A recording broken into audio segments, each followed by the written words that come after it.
Na natin yung rubber adapter, ano, ayun na, yung kulay pula na yun, para pagsaksakan ng grease. So ito ilasaksak natin doon sa butas na maliit. Lagyan natin ng kalang para baka sakaling matras yung lagyan natin ng pressure. So ito ngayon yung asil niya, sasaksak natin doon, ano, kaikli ng napakaikli ng kailangan mo ng adapter pa. Huh?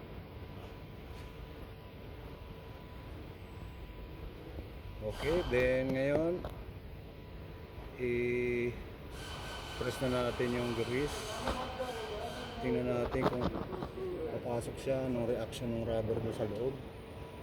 So pumapasok yung grease, ano, ayun, okay. Then hugutin na natin yan maya maya. Alright, success yung pasok ng grease. Alright.